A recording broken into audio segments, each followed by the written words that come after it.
Hi hello guys, welcome back to one more mini vlog. మేమైతే మా అత్త వాళ్ళ ఇంటి దగ్గర నుండి వచ్చేసాక ఈవినింగ్ అయితే డిమార్ట్కి అయితే వెళ్ళామండి. మా ఇంటి పక్కనే డిమార్ట్. ఇంట్లో కావాల్సిన కొన్ని గ్రాసరీస్ కోసం అయితే వచ్చాము మేము ఇక్కడ.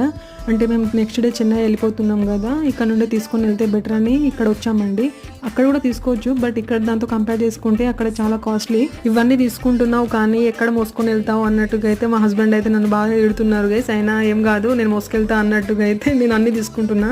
అయితే తీసుకోవట్లేదు గైస్, కొన్ని మాత్రమే తీసుకుంటున్నాం. మళ్ళీ మేము మోసుకెళ్ళాలి కదా, సో ఇవన్నీ తీసుకొని అయితే స్లిప్పర్స్ అయితే చూసామండి. మా హస్బెండ్కి డైలీ వేర్కి ఏమైనా చెప్పల్స్ బాగున్నాయా అని చూస్తున్నాం, బట్ అంతా ఏం బాగాలేవు. సో మేమైతే చెప్పల్స్ అయితే ఏం తీసుకోలేదు, కానీ రిమైనింగ్ గ్రాసరీస్ అయితే అన్ని తీసుకుని కూడా చేపించేసామండి. ఇక్కడైతే పానీపూరి అయితే తింటున్నాం. నాకైతే గప్చుప్ అంటే చాలా ఇష్టం. అసలు చాలా రోజు అయింది, నేనైతే చెన్నై వెళ్ళినప్పటి నుండి ఎప్పుడు తినలేదు గప్చుప్. సో గప్చుప్ అయితే తింటున్నాను నేను. లాస్ట్ లో ఆ స్వీట్ ఇస్తారు కదా, అసలు అది నాకు ఫేవరెట్ అండి. దానికోసమైనా నేను గప్చుప్ తింటా. ఇంకా ఇంటికి అయితే వెళ్ళిపోతున్నాం guys. If you like our videos please do subscribe.